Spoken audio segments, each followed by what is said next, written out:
It was a tough year. 2009 was a really, really tough year for me. So But that's abuse. never. It's reality. It's being How do you realistic. say one when I don't? Well, the one, But you this don't see bickering. that. I have never in my life experienced my parents fight. It was a shock. It was such a shock to the system. I've seen something, man. Which one have you seen? I'll text you privately so you can have a look. But I was Sister Bettina. never. I think passion supersedes the academic qualification. Passion is crippling mentally. Okay. You want to tell me that Motsepe had a passion in mining? Okay, no. Passion You saw the closes. gap. It was Passion opportunity. Yeah. closes opportunities. hear You now wear work clubs. I love this. Then opportunities will just pass you by. True. So my point is that look at opportunities, and when they come, you don't need to love them. You just need to be good at them. My mom said to me, listen, it's either right now you've met your best friend or your worst enemy. I won't forget those words. Something that I mentioned earlier on in our conversation is to be selfish.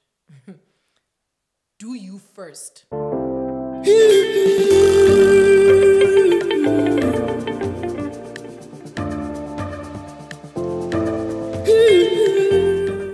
Just Talk with DJ Cappuccino. Welcome to another episode of Just Talk with DJ Cappuccino. I'm your host, Fortune Maswangani, also known as DJ Cappuccino, son of Gezani. I'm happy today. We're having a lovely person in studio.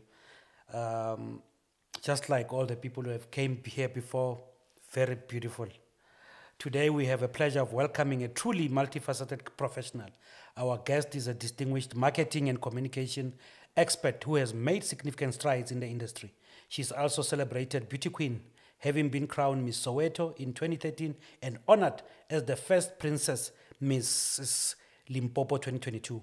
Her talents extends beyond the stage and into the airwaves as a seasoned broadcaster and versatile voiceover artist. Her journey is a testament of her dedication, talent, and versatility. Welcome to Just Talk with DJ Cappuccino. We're having Mrs. Makhanani Nonjinge. Yes. Apparently, it sounds closer when you say Nonjinge. You know. Yes, there's a specific way in which you need to say it, but well done for pronouncing my name correctly as well. I know people struggle with that as. But yes, thank you for having me. I think I have tried to get on this platform for a couple of months. And I was like, do I qualify? Can I get on there? I don't have the accolades that a lot of the guests No, have. the first time I told you about it, you said, no, I'm too busy. I'll see if I can squeeze you in the next 3 months. But right now, my schedule, what. Look, things that are important to you, but things that are important to you, make time for them. So this was one of the ones that I would have dropped a lot of things. I would have dropped hectic meetings to be here. So I'm honored. Thank you so much for having me here. This show is very introductory. We always like taking people back and making people understand where we come from. And that's why Sakore, just take us back. Take us to your childhood, your primary school era. I think they had me saying Mrs. Nonjinge, but Yes. you see, Yes. cross. Not exactly. I don't know where you got your information Now from. I want you to actually break it down to us. Kore me huma kwi ihlamseleni an alin bale Joni bale Soweto mara me ihlamsela kahle. Right, so Makhanani being my only name, meaning eternal happiness. This is my grandmother's name that I carry. Oh, your mom didn't have a name for you. No. She had one, but they overrode her. Shame. Yeah, no. Shame on your mom. So yes, my name is Makhanani, and I was born on the 17th of January, 1992, in Soweto. At Lenmid Clinic. I was born to 2 police officers, so I'm a child of the law. So yes, I was born and raised in Soweto. A lot of people say Soweto that are not originally from there. I am originally from there. I was born and raised there. For the first 3 to 4 years of my life, we lived in Protea North. Thereafter, my parents rode the wave of democracy, and they went and they bought a house in the burbs. So we moved to Witwatersrand, which is in the west of Johannesburg. That's where I started my primary schooling. The schools that were available at the point were still predominantly Afrikaans, so it brought baie mooi Afrikaans. I'm a multilingual lady. I started by going to law school Kulimbiak, went on to go to Princess High School. That's where I matriculated from. And yeah, went on to the University of Johannesburg. And yeah, I think we'll build on from there. But essentially, I'm a girl who was born and raised in Johannesburg in the hustle and bustle of the city. I am a multifaceted person, and I think I can attest that to my upbringing. Me having mentioned the fact that I'm a child of the law, I had two very similar but very different parents. So the one was extremely strict, and you had to be on your deathbed not to go to school. And then the other one was the more nurturing, look, let me listen to all of your problems and see. I think your mother was a tough one. No, complete opposite. But actually, we laughed about this the other day when, we were having whatever disagreement about something. And then she's like, you're not too old. Because she's never actually, I don't know a hiding that comes from my mom. So the more strict, hard parent was my dad. And yeah, they actually met in the force. My dad was my mom's trainer. So, and you could even see that in the household, that he was the more... There's command. Yes, the command came from there, and the nurturing, loving, caring side came from the mom's side. What are your fondest memories during that time, local primary school? Like, that thing that you can still remember, especially as a family? Oh, the nostalgia. I'm even getting goosebumps thinking about it. My fondest memories were the fact that my parents were present, very, very present parents. So if I said I was taking part in drum majorettes, or I had a debating competition, or I had a public speaking engagement, they were there. I think the one thing that remains, front of mind for me is the fact that when I looked into the crowd, they were the first people that I saw. Whose phone is it? It's mine, I think. My apologies. Yeah, it is mine. Let me put it on flight mode. So yes, my fondest memories. I can't pick out a particular time because every single concert, my parents were there. Every single prize giving, and I was one of those overachievers. I was in debate. I was head girl in both primary and high school. I just participated in every possible thing that I could participate in. I'm terrible at sports, but I would find my way into one of the sports teams. So be it your netball, your cross country, I was there. I'm not the fittest person, but fact of the matter is my parents were there. So my fondest memory was just always looking into the crowd and seeing my mom and my dad and my older brother cheering me on. Yes. I don't remember my parents asking me about my homework or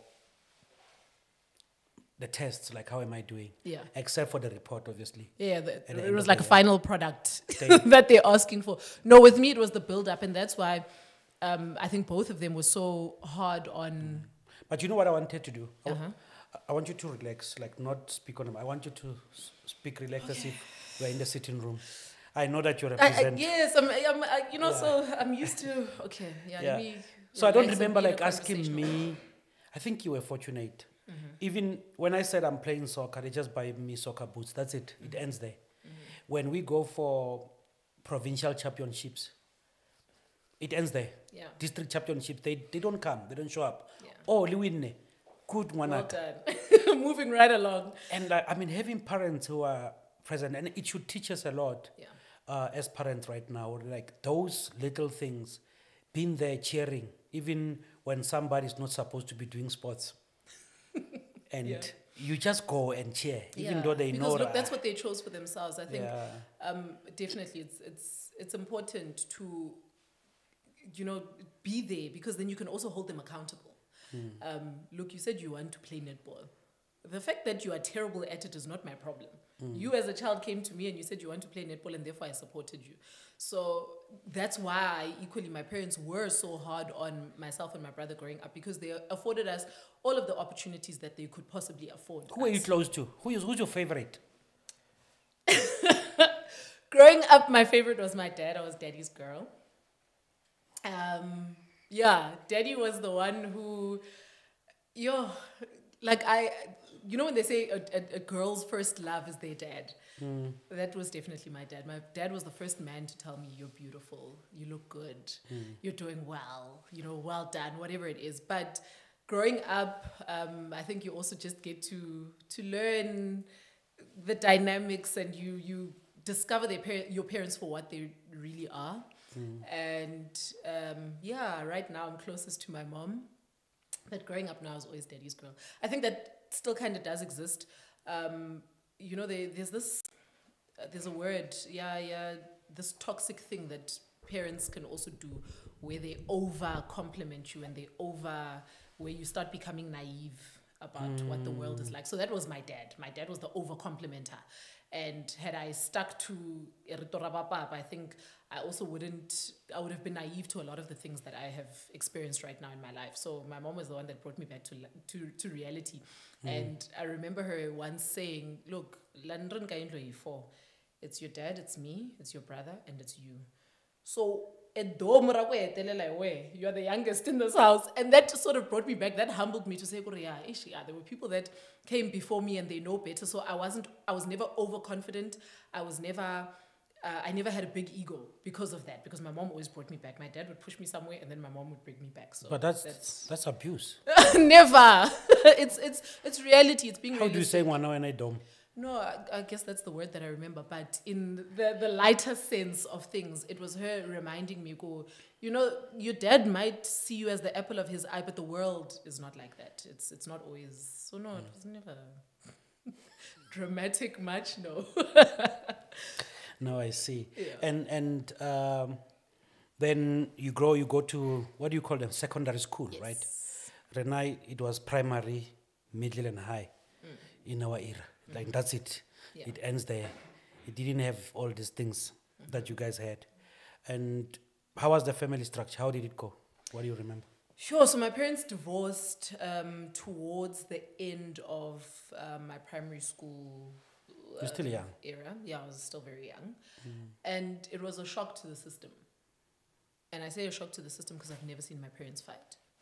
You watch these sitcoms and dramas on TV, and you see how parents won't be talking to each other, and the one moves out of the bedroom, or the one. But you there's don't see bickering. that. I have never in my life experienced my parents fight. It was a shock. It was such a shock to the system. And in the process, we were asked, look, so who do you want to stay with? Because they try and involve the kids, I guess, the psychologists. How old were and you? whatnot. I was 10. They ask a 10-year-old, who do you want They to... ask a 10-year-old, so who do Your you want? parents. And thing is, my parents continued to be who they were even throughout the divorce. Like, they were very liberal. They allowed us to make our own decisions. So there was never one that was like pulling aside and saying, hey, when they call you, this is what you must say. No, that never happened. They sat us down, both of them, and they were like, look, mommy and daddy have decided that we can no longer do this marriage thing. However, we are still your parents. Nothing has changed there. Your lives are not going to change, but we've just decided that we can't be together. And I remember me and my brother sitting down, and we're like, because me and my brother have always been very, very close. Even now in our adulthood, my brother's my best friend. We sat and we're like, but how? Why? What happened? This doesn't make sense. But What did you suspect then? nothing. You were 10. I mean, I was 10. Like, I didn't know anything about relationships. I knew nothing about marriage as opposed to, what I was experiencing at the time. So I couldn't even put my finger on it. And I can tell you now that I found out the reason for my parents' divorce when I was pregnant with my firstborn daughter. Like, that's how... It was such a non-entity. It was one of those things that just didn't matter because our lives continued as normal. Like, our parents continued to give us the life that they had been giving us, and they felt that we deserved at the time. So, towards the end of our primary school era, parents divorced. We were asked, okay, who do you want to stay with? And me being daddy's girl at the time, I'm like, I want to stay with my dad. My dad is the fun parent. In as much as he's strict, he's the one that like lets us stay up late and we can watch TV and whatnot. My mom, being the nurturer, is the one that says, no, now it's time for you guys to eat vegetables. She knows what's good for you. Now it's time for you guys to go to sleep at a certain time. So I was like, that one is boring. I want to stay with my dad. Yeah. So my choice was my dad. And subsequently, I ended up staying with my dad up until I matriculated. I was a daddy's girl. I learned how to drive at the age of 12. As soon as I was tall enough to reach the pedals, my dad was like, look, Mina, I'm not going to raise a girl. No. You need to be independent. You need to be able to do your own thing. And he put me into a car and he was like, clutch, gear 1. And yeah, I was that girl that was driving to school in grade 10. So And you know the most interesting thing about this interview is that her mother is actually sitting and watching here. And we got to learn that she started working at the 7 months. Yes. She started working. And I can see now your father was also putting you at risk. Yeah. Driving, how old were you? I was 12. Can you imagine how irresponsible that is? You see it as irresponsible. I see it as my dad creating an independent woman. No. That's I think he was setting you up for something. Never. And he failed. Never. He achieved it. Yeah. He achieved it. But yes, he raised a woman and essentially I was getting that from both sides. Like it was such a beautiful coming together, for lack of a better word, of two complete different styles of parenting and two completely different styles of discipline and that kind of thing. But yeah, up until I matriculated, I stayed with my dad. And also in adulthood, I'm also only coming to this realization now that, you know what, my dad was like, no, I want you to become independent. No, it was because he wanted his freedom. He didn't want me calling him and saying, oh, the sooner he sought you out, yes, then he can go out and live his best life. So yes, he didn't want those phone calls that were, Daddy, I'm at the mall, I can't get myself home at the bus there. Really, no, there's cars in the house. So as soon as I was legally able to do so, I got my learners. I subsequently got my license just after matric, and yeah, as such, I think I'm one of the best female drivers that I know. Because no papa. age of 12. Yes. But this it's actually getting into me this way that sometimes as parents when we fight, we end up how do I put it? We end up making the fight goes to the kids. It looks like your parents had the best interest of you guys, even though whatever they were going through, but they still wanted you to have a better life. Because sometimes when we fight, you thinking that you're hurting the other person through the kids. And what I'm sensing is that your parents were there, they were rooting for you. They wanted you to make it. And it's really commendable. Yeah, no. Honestly. My parents, right now, I'm able to give it a word. Both of my parents are two very selfish beings. And what do I mean by this? When someone is selfish, if I am to give my kids the best life, that's a reflection on me as a parent. So if I now try to hurt my partner, who I have now separated from, and I'm using the kids, essentially that is still a reflection on me. And that's what I've taught myself in my adulthood as well. Even before I became a mom, I learned to be very selfish.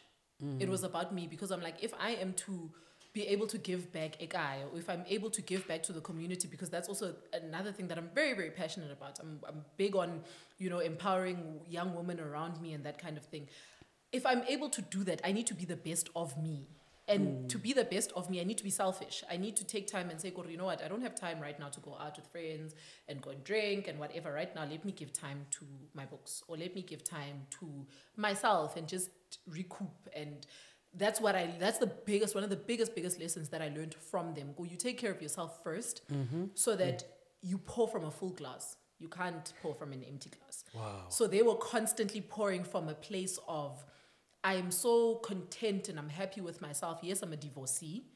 Speaking of my mom or my dad, in either way, I'm a divorcee, but I'm able to pour fully into my kids. And that's what they did for both me and my brother. Me and my brother can never, ever say that we were not afforded the best of the best. Wow. Yeah, because they were selfish in themselves to say, no, if I'm they're not dressed correctly, whatever, it's going to be a reflection on me. I don't want to look bad.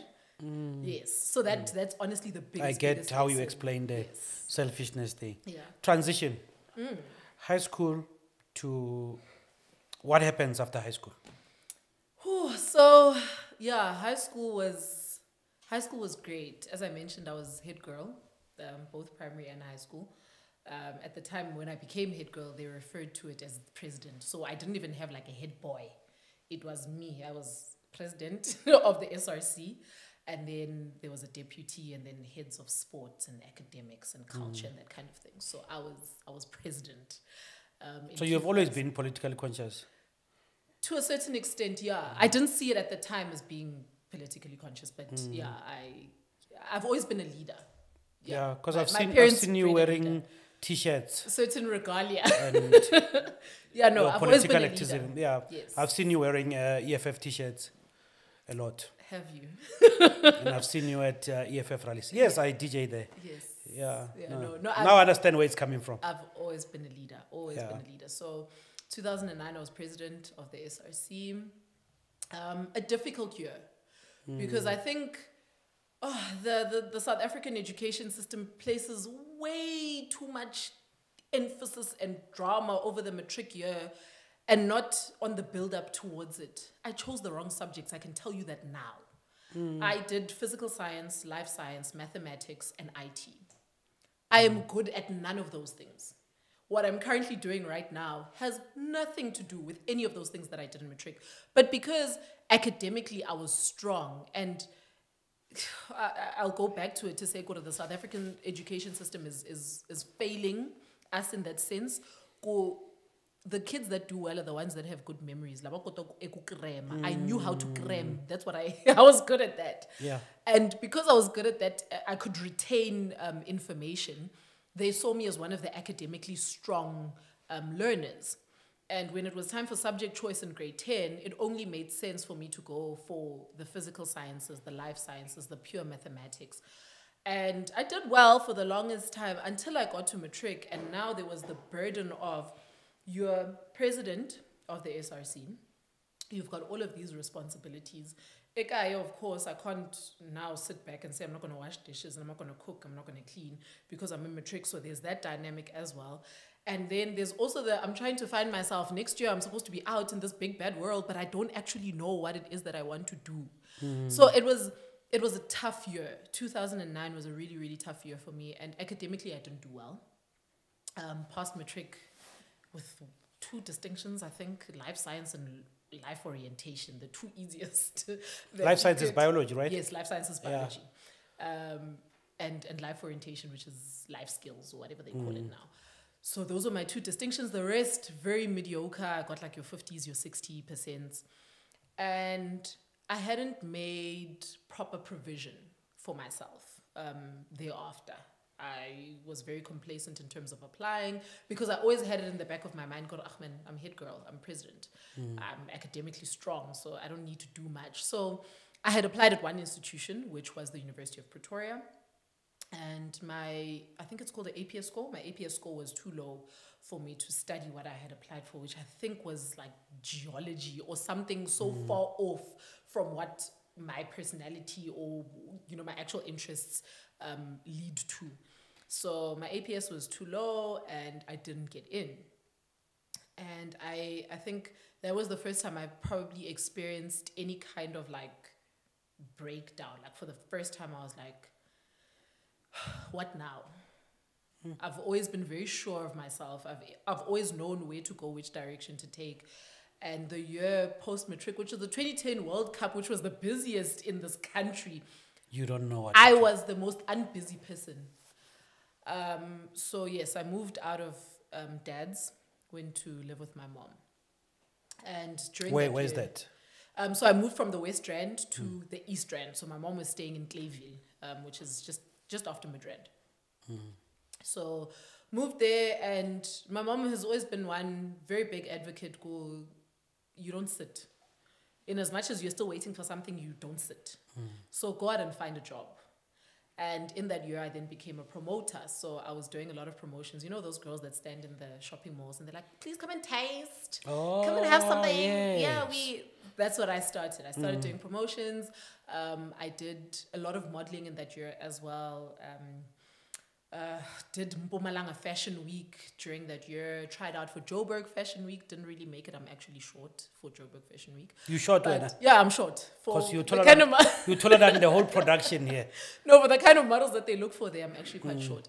But yeah, during that year, it came from me being low-key depressed. I don't want to say depressed. Yeah. I've never been diagnosed. But it was a tough year. And You felt like things are not going I your felt way. like- Or you don't have a plan this time. yes, like I've hit rock bottom. Like from a girl who was always the one that made the plan to the one that has no plan. It was difficult. But yeah, I went on, did promotions. My first actual job was that. Became a video vixen. I've been in a couple of music videos. Which ones? I'm Which not gonna ones? I'm not gonna name them. People are gonna go onto YouTube and they're gonna be like, "What? Which ones? I've seen something, man. Which one have you seen?" I was yeah. I was on, I'll text you privately so you can have a look. But yeah, I was Sister Bettina. never. No, mine was sophisticated. Like, but yeah, I did the music video thing. I did the promos. I did the golf days. All of that, and I was making myself some good money.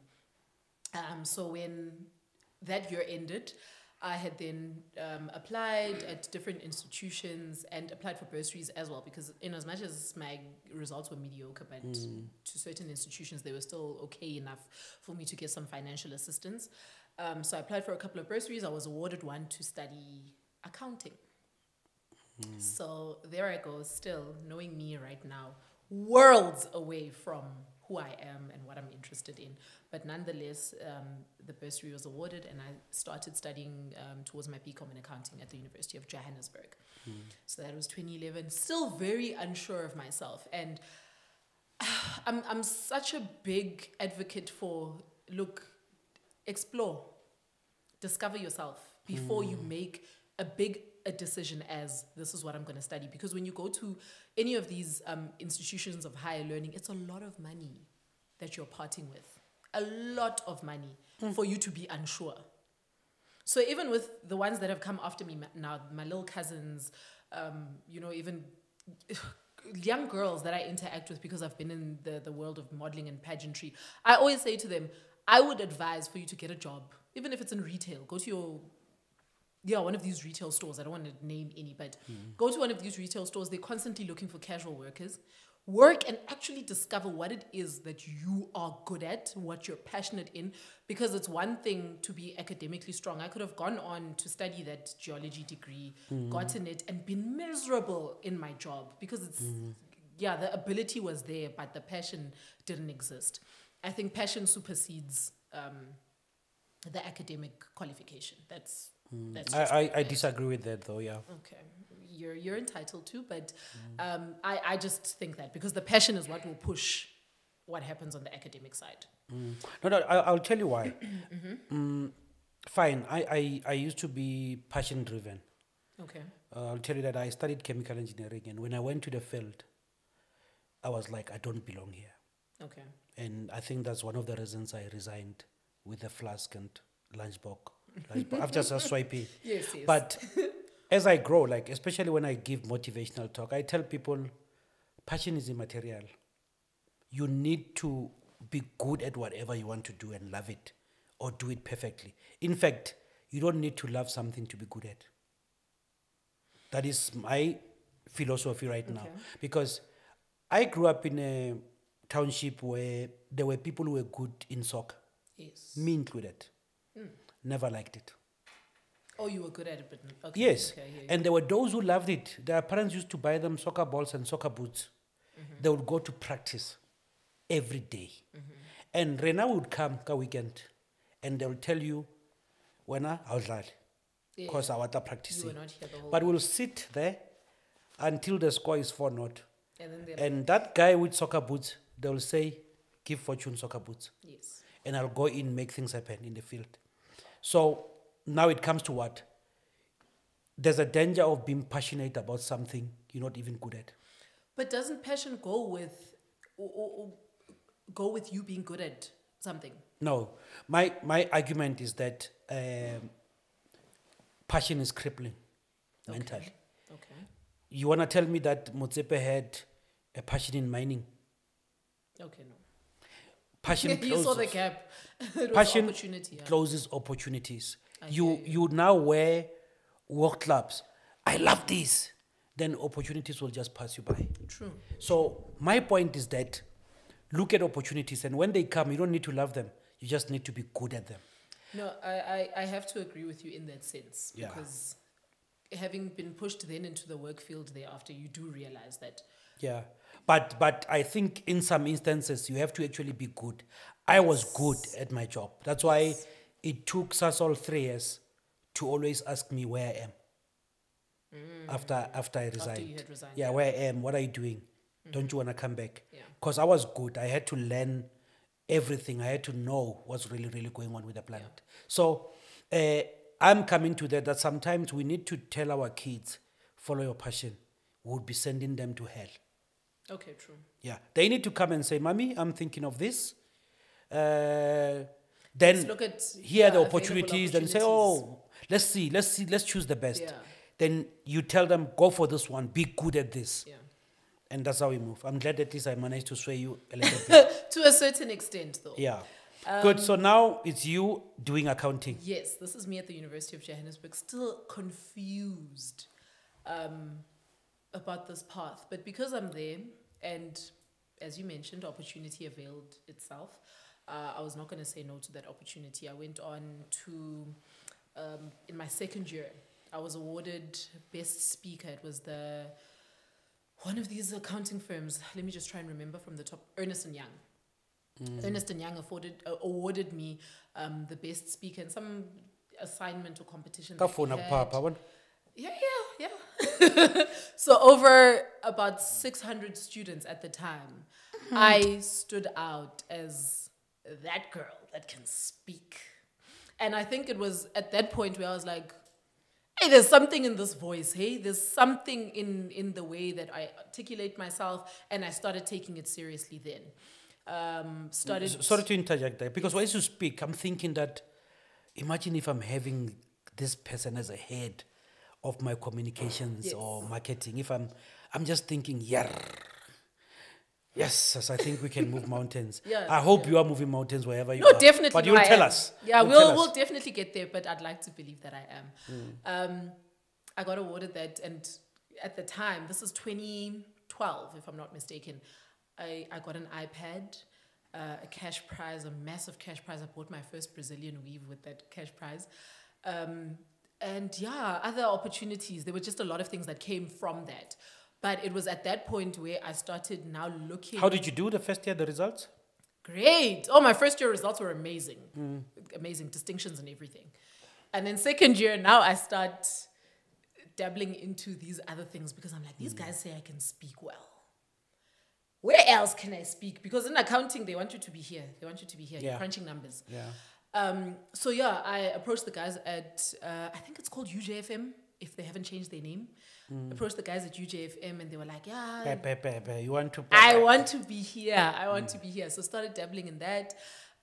Also got into the leadership at the Res, because I stayed in campus. I just forgot what the name of the Res was, but I stayed there and I got into the leadership there as well, because I was like... When was it? 2012. I think we once picked up some chicks there, and I think No, you're never. one of them. Could have never been me. I was We not. dropped them I was off. not a pick-upable Someone was chick. talking too much in the car. I was never a pick-upable chick. It could have never been me. So, got into the leadership there because I was like, look, this is a place where they want you to talk, and I want to be there where I can talk. Pageantry. In fact, I skipped a very, very, very significant point. Pageantry. My mom entered me in my first pageant when I was 6. Another abuse. Hey, I must bring my mom on here so she can She's come and here. speak. She must come and speak for herself. I was 6 years old, and it was another thing of, man, let's try it. You know, they give you those little letters in your school bag, and they're like, yeah, we're having Mr. and Miss what primary. If you want to enter your child, come through. And she entered me into that competition. DJ Cappuccino. If I can show you, I'm sad that I didn't actually bring those pictures, but maybe I can share them and you can like post them afterwards. I looked like such a clown. I was wearing this massive yellow dress that looked like had my hair up in a dong, but they always say the higher your hair, the closer you are to God. But in any case, needless You know to you say, can still lay charges to your mom. never. She is the law. So, needless to say, I did horrible in that competition. I cried. Oh, I cried. Look at a broken 6-year-old. Ooh, I was broken. I was so broken. And then a couple of years later, I was like, let me try this thing again. I enjoyed being on stage. I enjoyed holding the mic. And It's good like day, everyone. She planted a seed. She planted a seed. Yeah. There I am, 2-3 years down the line, and I'm like, okay, let me enter. Now this was my choice. And my mom was like, do you really want to do this to yourself again? Do you remember what you felt like back then? I was like, no, let's do it. And there I am, entered my second pageant, which I think I made it to first or second runner-up. And I'm like, okay, this is getting somewhere. This feels good. My first year in varsity, this was UJ, I then enter Miss Roodepoort. So Roodepoort is now the area which I grew up in, the West Rand of Johannesburg. So I enter Miss Roodepoort, full-on support from both my parents. And I go on to win it. So I was Miss Roodepoort 2011. And I'm like, this really feels good. And I love this platform. I love what it gives to me. The power of a sash. I always tell, you know, even if it's one of these pageants, Miss Hope Limpopo, Miss Caravan, Polokwane. But when you're wearing that sash, there's so much power in it. There is so much power in it. You can walk into an institution and you're like, look, I'm raising funds for children from a home. People don't even want to know details. The fact that you're wearing that sash, I realized the power in the sash. And it was at that time that I then started I won't really call it a foundation because I never formalized it, but I started collecting sanitary towels because one thing that always stuck in the back of my mind is how my mom would talk about how she grew up, you know, underprivileged and how they used to use socks and toilet paper as sanitary towels. And I was like, for me, I've never experienced that, but the thought of how that time of the month is already uncomfortable as is when you've got all of the resources to make it comfortable, it's still uncomfortable. So that's when I started that, and I would go into, you know, underprivileged communities in and around where I grew up, in and around the varsity, and that's what I was doing. So when I now discovered my voice, this is now 2012, after winning this Best Speaker Award from Ernst & Young. So by then you're doing radio. From then, I get into radio. The guys there then tell me, look, we've got Miss UJ. Why don't you enter Miss UJ? Because that will also give you a bigger voice. Being, you know, the voice of an entire you know, institution of higher learning, it's going to put you at a level. At the time, one of the people that I'm looking up to is Bonang Moteba, because she's a broadcaster herself. She was previously Miss UJ, so I'm like, I'm doing this. Because as you're speaking, I'm also seeing an MC in you. Oh, yes. I For corporate events. I definitely get into that from time to time. Yeah. So I then enter Miss UJ. I wasn't very prepared for the pageant question and answer session. It kicked me. And I think that was where I lost it. Instead of winning it, I was crowned first runner-up. But it still gave me, the sash was still there. No, I wasn't the winner, but you are in sash, the mix. I'm there, I'm in the mix. And I think it's at that point where I now stop caring about academics. I stopped caring about, I'm like, this accounting thing, I actually didn't want to do it to begin with. So little effort is now being put into my academics. Instead, I'm pushing. Every weekend, I've got some or other CSI initiative, and I'm running these things for big corporates. I'm doing vacation work for Eskom. Why should I calculate depreciation? Why am I even worried about tax? And no, I'm out there doing some CSI events even for ESCOM because I was doing VAC work for them. So wherever it is where they're like, who wants to do this? I'm raising my hand, but I'm now forgetting my academics. So marks start taking a dive. In my second year, I think probably half of It my was modules, horrible. I failed. Now I'm redoing my second year the year after. Friends who I started with at the time, Third year student. their third year, they are doing final year things. Yeah. We're not even hanging out in the same places anymore because it's like, hey, your priorities are priorities. They're not the same. Besides, At the time- you'll be discussing second year things. I'm discussing second year things. One of they've moved. And in my what should have been my third year, I turned 21.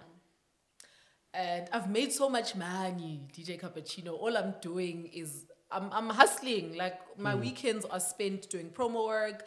I've always been very good with like general administration. Like I'm doing like PA work for some hot shots. I've got some very famous people on my phone book.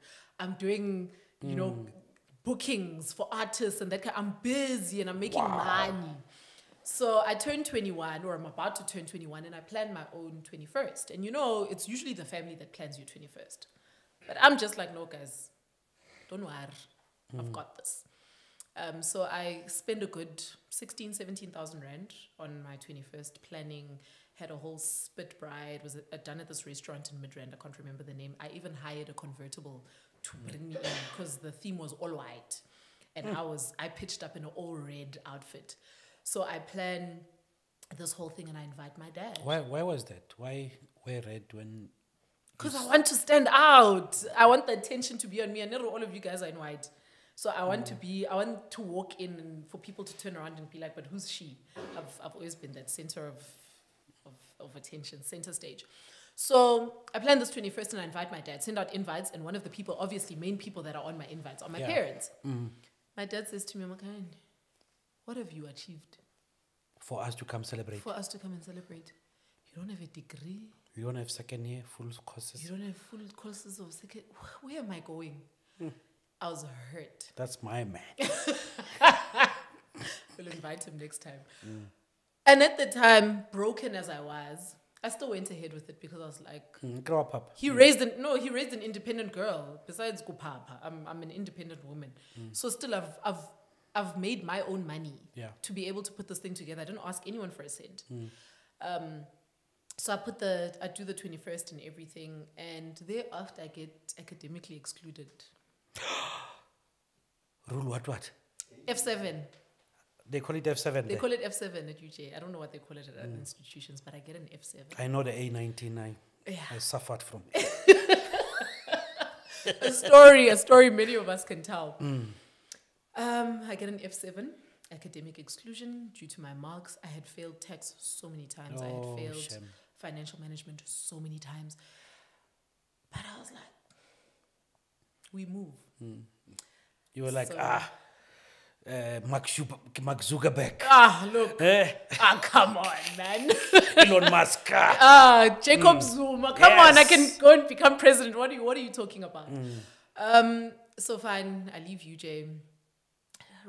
Enroll with UNISA thereafter, but still I'm not interested. I don't want to do this thing. I'm bored. And then I go on to find my first corporate employment. Investec, the private bank in Sandton, they were looking for private bankers. They call it private bankers, but it's just like a glorified name for people that work in their call center. For sales people. Yeah. Sales and call center and whatnot. So they're looking for private bankers, and I'm like, come on, your girl speaks very well. I am going to flourish in this environment. So go on to work at Investec. I did very well for myself. I also learned some of the most important things that I still, carry with me today. When I talk about customer service, I get so angry if I'm standing in a line, be it your whatever, these small fast food restaurants, and people are not being treated well. I'm like, that 50 rand that they are spending there, it's a 50 rand that they earned, that they worked hard for. So I learned my biggest lessons in customer service at Investec, because the idea there at Investec is that our clients are professionals. Our clients are people that are, at a certain tax bracket. So when you speak to them, you need to speak to them in a certain way. But I've carried that throughout. When I interact with your cleaner, your gardener, general worker, whatever, I give them that same respect that I would the CEO of a company. And that's one of the biggest lessons that I learned working at the bank.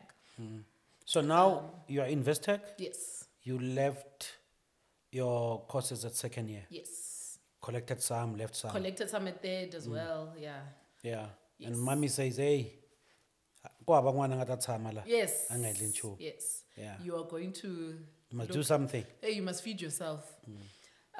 During my time at Investec, I then... Because I'm always looking for opportunity. Always. I then find they're looking for air hostesses at Qatar Airways. So I go on, do the full interview, do the medical checks, absolutely everything there. And it was just a matter of me getting done with the visa applications and all of that. And my mom says, there's no child of mine that is leaving this country. Your mom, fed abuse. Strike 3. She is like, you're not leaving this country. There's no way. You're leaving this country without a qualification so that they can go and take advantage of you. You're going to meet a man somewhere and then he's going to claim that he's going to take care of you and human trafficked. You're going to be human trafficked. Next thing, they're going to bring you back in a body bag. That's not happening. So then Qatar Airways doesn't happen. Sure. I stay on at Investec. Your mom. I think there's an agenda here. So I stay on at Investec for about a year and a half. Still the greatest contacts, they always say your network is your net worth. Yeah. Some of the greatest contacts that I made, people that I still call on today, be it, for whatever, I met there. That was my first corporate gig. That's where I bought my first car. Yes, I bought myself a car. Without a degree. Without a degree. No, I'm not, and I'm not even trying to glorify it, but I'm just saying life. It happened. Life goes on. So I then got an opportunity as a financial administrator because I still had the background of finance. And I sell myself well. I always say, they owned a supermarket. They were not educated. I think my grandmother probably left school in primary. My granddad, I don't think he made it to matric, but my grandparents were salespeople. That was a salesman and woman brought together by God. They made 9 children. And I think I took that. I'm a salesperson. Like marketing for me it's sales. Communications, it's sales. Yeah. So I sell myself very, very well. And there was a private school here in Polokwane that was looking for a financial administrator who would sort of double up as munwa admin and that kind of thing. So I took the opportunity, and because of the fact that I was born and raised in Joburg, I was like, I want to get out. I want to experience new people. I want to experience new things. They say you won't grow if you're in your comfort zone. So I'm like, let me go and be uncomfortable somewhere. So that was my first time moving out of home. I think this is the age 23, 24. I move out of home, get myself a room, La Polokwane, and I worked for 8 years. When was it? This was 2015. Yes, 2015 I moved to Polokwane for the first time. What inspired Polokwane? What inspired choosing the It was town? just the opportunity. It was just the opportunity that availed itself. Had it been Cape Town, I would have moved to Cape Town. Yeah. Had it have been Northwest, I would have moved to the Northwest. So it was an opportunity, and it was me saying, look, let me dive into this. I don't know how this is going to end, but I'm here. It's a permanent post. Benefits look good. So where was it, Konje? Private school here in Polokwane. I would rather not mention. In Polokwane. Yes, it was a private school here in Polokwane, yeah. Is this where you started family? So about 2 years after I moved here to Polokwane, in the room, I don't want to call it. What is your mom saying an about apartment. the formal education thing? And She's not happy. None of my family members are happy with this because they equally know my potential. from an academic stance. They know I'm smart. I'm a smart girl. So none of them are happy. They're not even happy about this move to Polokwane. I remember Ngwana Manu, who obviously I call my older sister, said to me, "You don't have my blessing. Just finish this degree. You don't have a lot of modules to go. Just finish it. And then you go, you've got a paper, just to prove that you can do what you say you can do. We all know that you can do it. Once you start doing it, we know that you can do it, but just have that piece of paper." And I was just like, but the issue of education is tricky, honestly. It is. What I've learned, I know the importance of education is when it makes you think differently. You solve problems differently, but it's not the baseline to one's success. It is not that. Yeah. I would encourage people to go to school. Yes. I was telling my son the other time, for you to inherit what I have, you need to at least have a master's. And he was telling me, I'm not going to tertiary. And anyway, I'll be very rich. I'm not going to need your money.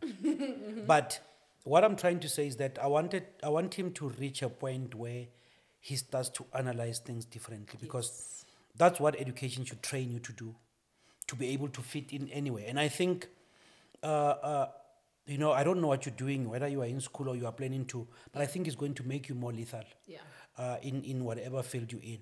That is actually the only reason. But that is not the card, the entrance card to success or a good life. It is not.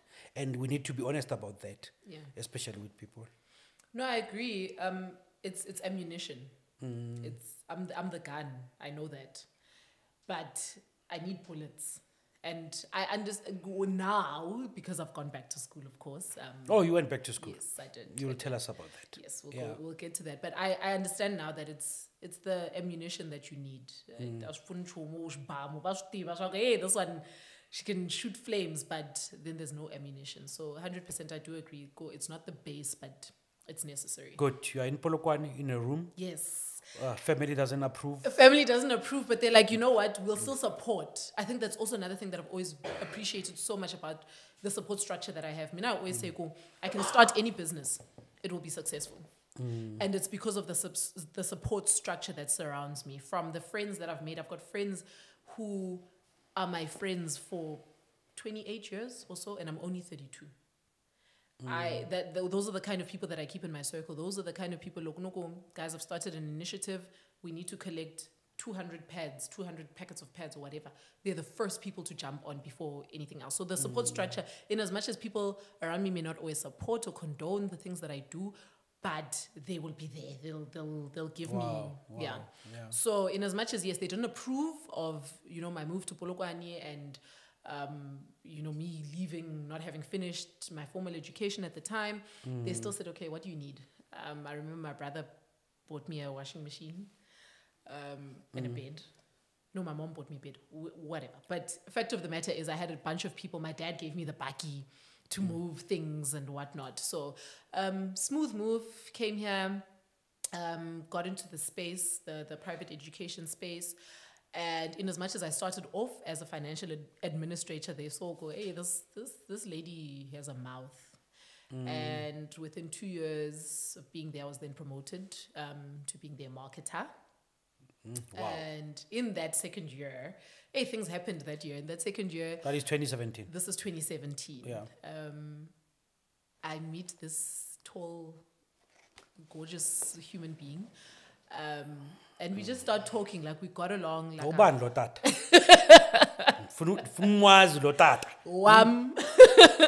So yes, I meet him and things move very, very quickly. He tells me straight out, look, I'm not trying to date. I've dated, I've been in this game. I want to get married. Do you want to do this thing? This is in a few months. This is in a few months of us knowing each other. And he's like, I'm not trying to waste time. And he subsequently sends a letter home. How was it received? It was received very well, but did it go to your mom's or your dad? So that's another very interesting, part of this life. In my parents being divorced, they never separated from being our parents. Or was it an email where they No, CC'd? there was a letter that went here, and the very same letter went here, but this letter said we sent it there to the right place. So my mom was informed. My mom knew fully 100% what was happening, and then my dad, upon receiving it, obviously first point of contact is my mom. Hey, listen, do you hear your? Did she approve? Yeah, of course she did. She did. Same with my dad, and I think it's also because there's a boyfriend, a guy. They don't know a boyfriend of mine. No,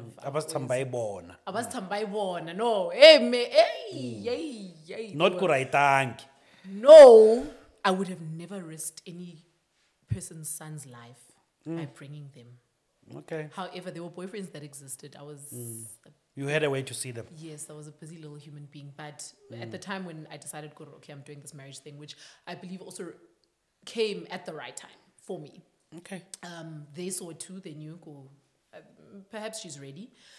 And as I mentioned earlier on in this interview, I didn't actually know why my parents divorced when they divorced. You got to know when... And when now this letter had arrived, and there are these individuals that are putting down their intention to take this woman as their own, my mom said to me, listen, it's either right now you've met your best friend or your worst enemy. I won't forget those words. So I'm like... It's either you met your best friend or your worst enemy. Yes. And I'm like, no, let's get into this. Where does this come from? And it's at that point where, hey, she took out files. And yeah, that's when I was sort of sobered up, to the reality of what I was about to get into.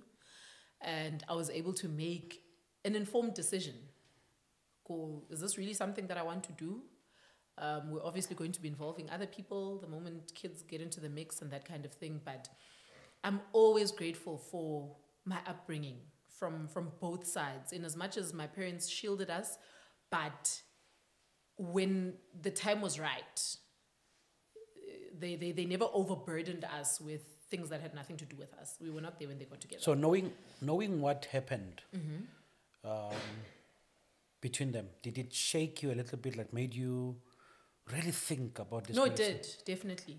Because you know how they always say in the beginning of a relationship, everyone brings a representative. I show you what I want you to see. You will show me what you want me to see. But knowing the details, excuse me, knowing the details of their divorce and, how it led up to that, allowed me to remove the whatever off my eyes and see this person as a human being. This person that I was about to get into this union with. Yeah, I'm seeing them as a human being. I'm not seeing them as some kind of a god. I'm not seeing them as someone that's perfect. They're not. He's not perfect. He'll never be perfect. It allowed that. That's why I'm saying it was a very sobering moment for me. Yes. A couple months down the line, there I am. I'm pregnant. No time to waste. I'm pregnant with our first. I was blessed with such an easy pregnancy. Still, support structure around me. I go back to it a million times, and I don't shy away from telling the people in my life how much they've impacted, be it career-wise, be it... 2018, ne? Yes, this is 2018. I have my first daughter. A lot happened in a very short space of time. Had my first child. I went back to school. We bought a house. There were just a lot of moves that were happening, and I think even that was a bit, it knocked the air out of my lungs for a while. Where still I was not sure what it is that I want to do. You're still with the private school? I'm still with the private school. I'm not really. I'm a marketer, but in a sense, I'm a salesperson. Like there is quite a great distinction between marketing and sales, even though the two can gel very well with one another. But I was just a bona fide salesperson. I wasn't happy with what I was doing. Like my input wasn't needed. I wasn't able to be creative, and I'm a creative. I am a creative. I like putting things together, and I wasn't allowed that in that space. Actually, sales is marketing, but marketing is not sales. 100%. 100%. So while in that space, still me constantly looking for opportunity, I see a post. Energy FM is looking for presenters. And I'm like, this is it. This is it. I'm going to Pepereza. I'm here. So I go for the interview, and there's probably about 20 or 30 of us in that room. And I just knew that it was mine. I just knew that it was mine. I think I've even skipped other factors, like back then in 2013 when I'm doing Ernest & Young, then I win Miss Soweto. There's things that I've skipped. But nonetheless, when things find their way to me, like me winning Miss Soweto, like me winning Miss Rodipot, walking into that space, I knew it was mine. I knew it. So even with Energy FM, walk into the space, I knew nothing about radio. I had never been in the broadcasting space. Yes, the most that I had done at the time was some emceeing jobs here and there, some voiceover gigs at UJ and that kind of thing. But I'd never actually been, hard on, I have to now move the controls and I need to now put on an ad and I need to, So I still went in there knowing as little as I did. And yeah, they loved me. I got a show. It was called... The Urban Beats. While still at the private school? While still at the private school. So this is me moonlighting. I was doing Monday to Fridays at the private school, and then Saturdays and Sundays I was doing it at the radio station. Loved my time there. Absolutely loved my time there. Those 4 hours that I would find myself on air it was like I was walking on clouds. Like I was at my happiest at the time. Then COVID hit. And it was a last in, first out. So I was one of the last people. I was one of the last people to have been recruited. So I was one of the first people to be go. let go. So that's how that ended. Ended my stint at the private school in 2021. It wasn't a great ending. I moved at a time where I felt... Look, you're not seeing me. You're not seeing my full potential. You resigned? Yes. And then sat for a month. But do you want to discuss just maybe one reason that led you to take that decision? No, I'd rather not. I think it's still... And the suit that I'm wearing right now, it was after that... the full-on outfit that I'm wearing. It was after that era. Was it a human resource thing, though? What did it have to do with a person's personality who was working there, or it was just... Sure, it was a culmination of a lot of things. Definitely a human resource issue. It was we see you don't like to color in the box, and we're going to force you to be the kind of person that colors in a box. So it was just a lot of things that came together at once. And I remember after... leaving that job, I was broken because this is 8 years that I spent there. And my stylist, my fashionista, bought me the suit, and she was like, hey, chin up, you continue, you keep it moving. Mind you, I still don't have a formal qualification. So that's another thing that's putting me in this space of, but where am I meant to be? Like, what is it that I'm supposed to do? I'm still continuing. I'm applying everywhere. I'm one of those. I'm a serial applier. And there's somewhere you can fit in. Yes. But where is that paper? Where is that place? I spent a month unemployed, and then started working as a financial advisor. I love how they put such beautiful names to these horrible jobs. I was selling insurance. For a company around? A local company still. Because mind you, we've built our base here. We've started our family here. We've we've bought a house.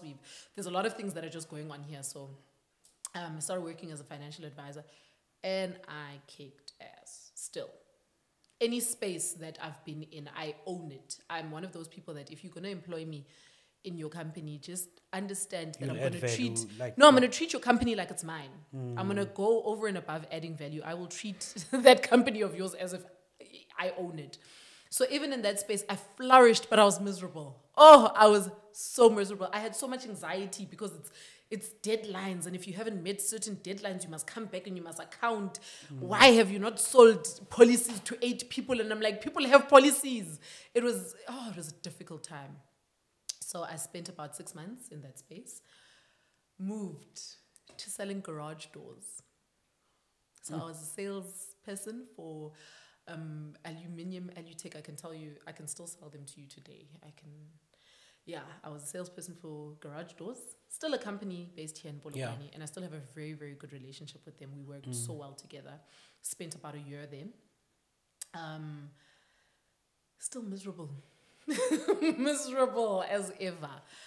And 2023, my husband, he's a groovist of note. He's the one that goes out. People tend to see us together and they think, because I'm the one that's here, I talk a lot. They think I'm the more outgoing and I want to be with people and whatnot, but we're the complete opposite. He's more reserved in certain spaces, but he's the social being. He enjoys being, around people. So he was the one that liked going out and whatnot. So after having been out at one of these establishments, he sees a post. I guess, around. Yes. He sees I don't know whether it's on Instagram or whatnot. They're looking for a social media manager for, one of the established. Am I allowed to mention what this Yes, why not? Okay. So yes, they're looking for a social media manager for Slaching and Mikiti Boutique. Slaching the club in Seshego. Yes, the number one urban. You're going to say number one. You're going to say number one, obviously. Hey. But yes, no, so he tells me about it and he says to me, this is you. This is the space that I see you in. And I think But you know what we do for people by Slaching? What do you do? When it closes, they come to Jembe. Oh, no, of course. And we cater for them. No, of course. We give you guys clients. It's a second location. They actually look forward to Jembe and they go there to just start. But had they not have started off at Slaching, they would have come to Jembe. Most of them, like, they're saying, when are we going to Jembe? Yeah. So yes, he even says to me, this is my husband saying to me, look, even if you're getting paid 5,000 rand, like a stipend, you won't be miserable. You're not going to be miserable. This is the space that you're in because it's going to allow you to be you. Oh, no, I see. So I apply. How a month goes by, these people are not getting back to me. I call. I'm like, hey, I just wanted to follow up. Are you guys still recruiting? What is happening? And they're like, hey, we had put that on ice for a while, but hey, you speak well. I remember the lady on the other side of the world, she's like, you speak very well. I'm like, yes, I want this job. This job is mine. So are you still recruiting? What is happening? She says to me, what is your name? Quickly searches for it. She says, I just found your CV. Look, I'll talk to you in the week next week. Next week, I get a phone call. She says to me, are you available to interview? And I remember, because I was still at, my former employer, I was like, guys, I need to go out and take lunch. And I went and I sat in my car, took this interview. It was a Zoom interview. And from the get-go, the lady that was interviewing me, who is, she's my boss right now, she was just like, you're a breath of fresh air. It's so natural. It just comes so natural for you to speak the way that you do. It doesn't seem rehearsed. It doesn't, you look like you've got like notes somewhere and you're busy trying to read and make sure that you're saying the right thing. It just seems so natural. And I think you're somebody that can add value to the business. Oh, yes. And 15th of July, and it's so ironic that today I'm speaking about this and today is the 15th of July. It's actually my 1 year anniversary. No, we planned it. Oh, yes, I see. Where's the cake? I need a proper celebration. So the 15th of July is when I started off there, and I started off just as a social media manager. So my job was just to look after Instagram and Facebook, essentially. And I hit the ground running. I got in there and I was like, where do you need help? What do you need? What must I do? Put me here. Let me do this. Let me learn that. I'm that kind of a person. I've got a very teachable spirit. And about 2 months in, they were like, hey, social media, we are wasting your time. We are wasting your talent. It can't be the only thing you do. That can't be the only thing that you do. So I was then given the post, the marketing and communications manager for both establishments, which, oh man, like if I am to... What's the second establishment? Mikiti. So Mikiti Boutique and Events, that's the wedding conference and events venue. Yeah. On the N1 to Louis Tergat on your left-hand side. Exquisite. The most beautiful events venue that we have here in Polokwane. So I do the marketing and communications. Did you only for both. focus on weddings? No, weddings, conferences, and events, overall events. So we host anything and everything from your baby showers to parties to and festivals. And Konkarish. Yes, your Konkarish things. We are there. A little bit of everything. So, my role is not. It's not black and white. There's a lot of gray areas in my role because if look, we need to put up decorations because we've got a birthday celebration. I'm a creative, as I mentioned. I am that girl that will go. I'll buy the balloons. I'll inflate. I'll find a way to stick them up and whatever. I am a creative. If they need, I don't know, press releases and that kind of thing, I'm very, very good with spoken word. Let me put you on a spot. Ne? Can I have my grape juice? Yeah, you can. Okay. Yeah, you must be careful of sugar Okay. because these things are very sugary. Yeah. Yeah. I'm putting you on a spot right now. Let's say there's an event company Yes. that does awards. Okay. In fact, let's talk about this, like Limpopo Music Awards. Yes. Let's say we are considering or we are homeless Okay. as an award. event. Okay. Yeah, we're looking for a venue. Yes. Do you think we can fit in there? What would you actually sell, make it? Sure. Where do I even start? We can pass if you don't have No, anything to say. no, we're not passing. We are not passing. The Okay. Limpopo Music Awards have to call Mikiti its home, their home. And I say this because we're a picturesque venue. 365 days a year. It's green. It's clean. It's serene. It's tranquil. The amount of space, if you've got people who are trying to have helicopter landings, I think you would have seen from previous events, we allow for such things to happen. Are those We have helicopters to- coming to your events? I just saw them. No. next door? They're dropping off. Is it part of Our, your our establishment? clientele. That's the kind of clientele that we have. Okay. People that arrive in your helicopters and your high-end vehicles. So yes, we've got two massive event halls. Both of them aesthetically pleasing. You don't even need to do much in terms of decor. You bring your chairs, your tables, probably centerpieces, we're good to go. We've got a restaurant as well that operates daily. We've got rooms, luxury suites. We have... In most cases, we need a lot of rooms as Yeah. Limpopo Music Awards. No. How many rooms do you have? We've got accommodation at the present moment in time. We've got 7 luxury suites. However, we are extending. We've got chalets that we're building. 40 brand new. You're building chalets now. Brand new chalets that we're building, which each they're being built in the style of a villa. So each of them have a swimming pool of their own. The space is ample. One thing that we're very big on at Mikiti is that a woman must never stand in a line for a toilet. You can't inconvenience a woman. We are always constantly trying to fix lipstick and this and that. So we've got ample ablutions. The aesthetics of the place are enough for you to want to bring the Limpopo Music Awards, whoever it is that owns them, over to our venue. It's a beautiful, beautiful venue. You're not going to have to do much in terms of your decor. And it's a tranquil environment. It's a safe environment. That's another thing, that when your guests are there, they're parked. It's not something that they need to worry about. So, I think I need to share pictures. Your pitch is done. I need to... We can move. I think I need to share pictures and the likes. But Not yes, convinced yet. You will be. You will be. I'll bring you over, in fact, because we've got... our restaurant is a fine dining restaurant. So Okay. I'm going to invite you over for lunch or dinner. After having something to eat, you'll be convinced. Okay. So yes, this is now me at Mikiti and Slaching, filling in every single possible way that I can fill in. And yeah, I've made it to the point that I have right now, a year down the line, contacts galore, because people have realized the difference, I believe, that I've made to both establishments. I'm in such a happy space, and hence I've been able to go back to school, as I mentioned, because work is not something that I worry about. I always say that work is work, and work is where you spend most of your hours during the day. When you knock off, you should be able to knock off. So when did you start with the establishment? 2022? 2023. 23? Yes, so it's been a year now. When did you go back to school? Went back last year already, 2023. Doing what? Marketing management. So I'm studying. Your space. Yes, Your so space I'm now. studying towards a BCom in marketing management and communications with the University of South Africa. It's going well. Hard having to juggle work life because, as you can imagine, the event space is one where you're expected to knock off at 3 o'clock in the morning. So it's difficult, but when you're doing something that you love, and hence I'll go back to that one, your passion. For me, it's a big thing that it just gets a bit easier to do.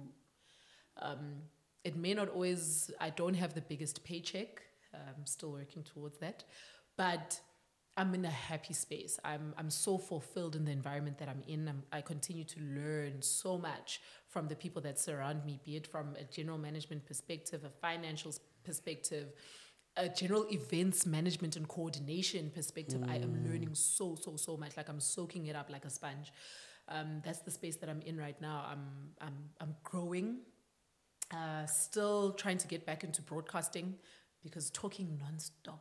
Oh, this is my happy place. This is my happy place. I see you are embracing this mic. Yeah. With education, I don't actually take excuses. No one will convince me otherwise that it is difficult to study or they are too busy. If a person like me can study, I'm telling you, a person like me who sometimes study while waiting for a set to DJ, who can go to a gig, Show off much. also having a bit of drinks and still do a bit of education, academic work. Like no one will tell me, hey, I'm too busy and what. So can we not then look at that as something that you genuinely enjoy No, doing? I Like you're don't. an academic. I don't.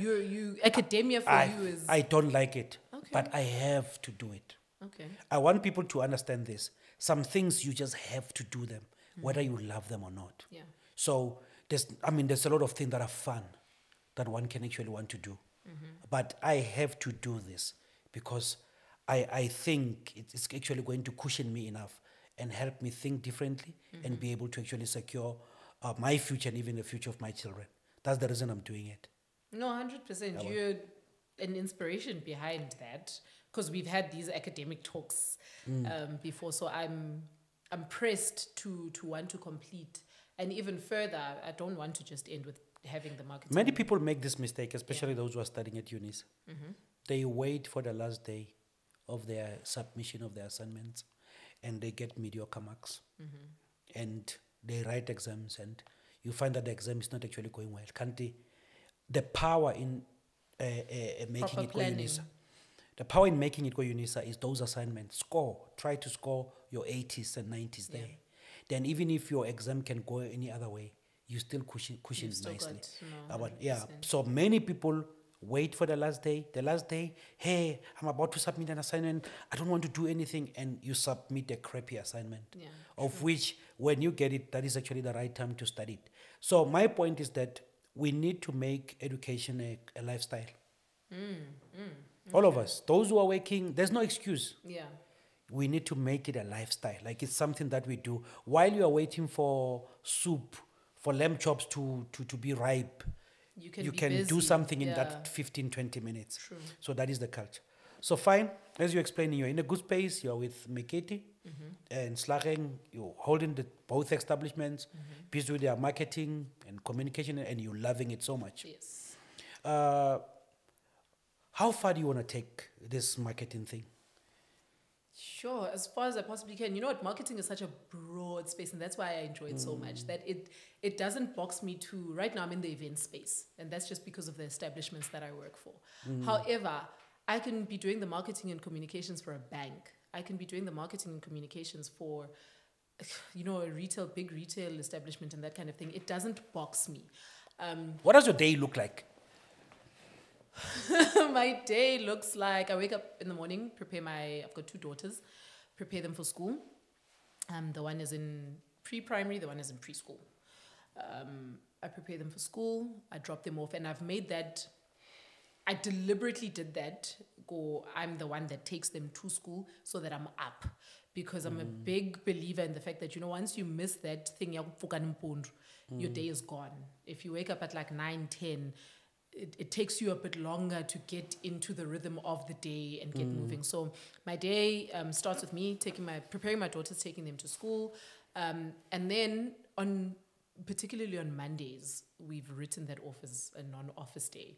So starting from a Tuesday, directly after dropping off my daughters off at school, I then go to the office. I push a little bit of admin because there's always emails to respond to, phone calls, clients to get back to, follow-ups on clients that have made queries and they've never really returned. So I do all of the administration stuff, and then I start chasing thereafter. And by chasing, it means me even walking into a mall and I see someone having a meeting wherever, and I'm like, have you been to Meeting? Do you know that we've got meeting spaces? Do you know that we have this and that? Social media marketing, that's a constant thing. That's why I need a driver. It's a constant thing because it's on the phone. People are quite interactive on social media in this day and age. So you post the past weekend's performances, and they want to know who's on the lineup for this coming week and this, that, and the other. So it's a constant interaction with clientele, potential patrons, previous patrons on social media. And then it ends with, me coming home, preparing dinner, getting myself ready for a study night. Assignments I usually do because we are on a routine with my daughters. They know a specific time that they have to go to bed.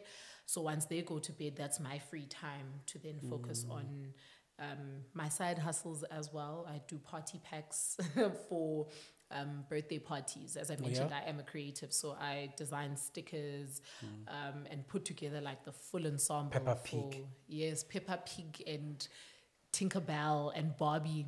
I do all of that.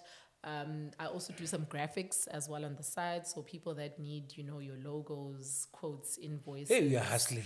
I do a little bit of, and I'm really, really good with my hands as well. It's just that lately I don't have as much time for it, but I do hair as well. I can braid hair. Anna.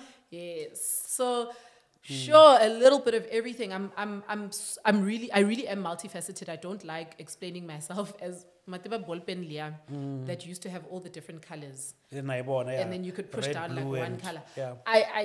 It's just that those pins were low quality. That's why I'm like, I don't like making the comparison, but I don't want to come across as a jack of all trades, but master of none. I am multifaceted. I do a lot of things, and I'm good at a lot of things. So wherever it is where I can, fill in that space, I get a phone call from time to time, people saying we need a voiceover, there's an ad that we're putting out, or there's this that we're trying to push. I do that as well. As I mentioned, recently been trying to get back into the radio and broadcasting space. So my day is busy. My day is busy. Time that I get usually to actually spend time with my family are usually daytime on the weekends. So your Saturdays and Sundays daytime, given that I don't have a daytime event at one of the establishments, that's the time that I use. But I'm also very intentional about the same way that I was raised. When they come home, how's your day? What have you done? What homework do you have? Why do you look like this? Why is there sand in your hair? I was about to come to that. Yes.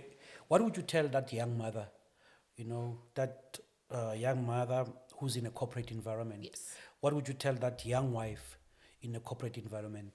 Things that you think, if you cover them, it can actually make your life better. Something that I mentioned earlier on in our conversation is to be selfish. Do you first. So whatever it is that perhaps it's a dream that you want to follow, you can pour back into that young child when you feel fulfilled. Otherwise, then motherhood tends to become like a very resentful space where you're like, yeah, I'm doing this because of you guys, and I stopped following my dreams because I had you guys. It should never be that. I would always say to a young mom, continue to focus on you, and in that way, you are able to be fully in your role as a mom, as a wife. My husband, I don't know, maybe he'll tell a different story. I'd like to believe he's one of the happiest men because I'm a happy wife. You make him happy. Yes, I'm a happy wife. Like I'm happy in myself. Like he is the kind of husband that will drive me to a pageant. My production team is giving me that look. Yeah, don't start with her. Yeah, please don't. Please listen to your production team, please. Yeah, but he'll drive uyavuya ngoku. because he will drive me to a pageant audition. Be happy. And be okay with his wife walking Come back home, be happy. up and down the stage in a Happy, happy bikini man. because he knows she's doing something that she loves, and therefore I come home and I'm happy. So yeah, I would genuinely my advice to any young lady in corporate, because women are out there doing it for themselves these days. They're pushing, Yeah. they're pushing hard. I would say the focus should be on you first. Do you be fulfilled, so fully fulfilled, walk out of that house looking good? Because and you asked me about my look, you were like, this is not a pageant interview. When I walked in here, and I was like, but when I look good, I feel good. And when I feel good, I do good. So they should never sleep on themselves. Do you first, and then thereafter you can pour. And make him happy. This thing can go. If I don't do something, we're going to stop this interview tomorrow morning. Okay. You know, I had prepared questions. I haven't even touched a single of those questions. You talk. You are. I talk. There's a lot of things. Yeah. Yeah. I think it's one of those interviews, if not in terms of flow, the best. Like, I didn't have to do much. In fact, I think you are where I cut you, because I'm realized if I don't cut here, I'm going to keep going. You're going to keep going. I really enjoyed it. And I think a lot of people, and I'm hoping a lot of people, young people, will really learn from you. From, you know, how you approach things, your confidence, and when you want something, how do you always go out? But besides also, when you're given an opportunity, how much energy you add. Because some people get an opportunity, but they don't go. You know, you need to give something your all. Yeah, but I think we also need to be commending your parents. Yes. To actually bring out what we have here. I think your mom was not abusing you. Was really, really strengthening you, because you know, you're giving me this thing that you can handle almost anything that comes. And sometimes we cushion our children a lot, that when is their time to step up, they can't do it. And also, that's one thing that your mom said before the interview, that, you know, when I was threatening that, you know, this interview will be hell. Yeah. And she said, not with my daughter. You can, I've taught her to actually handle anything. Yeah. And I think it's something that we need to look at whenever we're dealing with our children. This is your home. And I'm really considering having a conversation further about the awards, because we actually don't have a home right now. Due to other reasons. And we're hoping that maybe with a little bit of what you said, I'm interested in making sure you pitch more. And perhaps our next interview should be done at Mikiti. I don't know. Yeah. Hey, this woman is pushing it now. Yeah. But anyway, thank you for coming. Makhanani, I think you are a dynamic woman. I think there's a lot to expect from you. At 32, there's still a lot that we're going to see. I don't know why I thought you were younger than 32. And that's why also I even disputed the fact that your mother wants to be 62, apparently. She wants to be. I don't believe she's 62. Yeah, and I think maybe the gene is from her. And before you could even tell me, I was like, this beauty is coming from this woman. That's your mom. I got it from my mom. And we need to actually thank her for raising such a dynamic and wonderful woman. This is your home. This is Just Talk with DJ Cappuccino, hosted by Son of Gezani.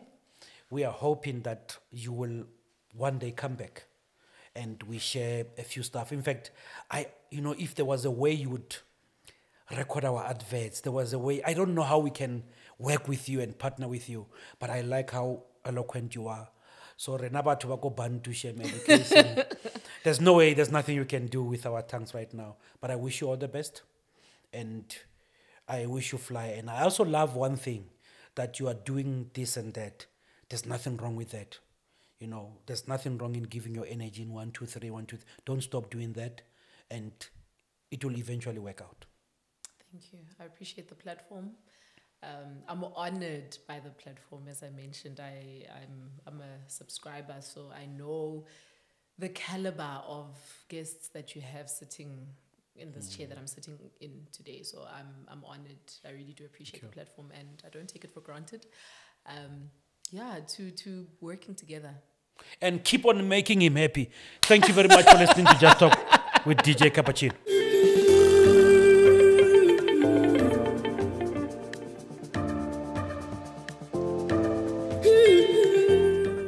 Just Talk with DJ Cappuccino.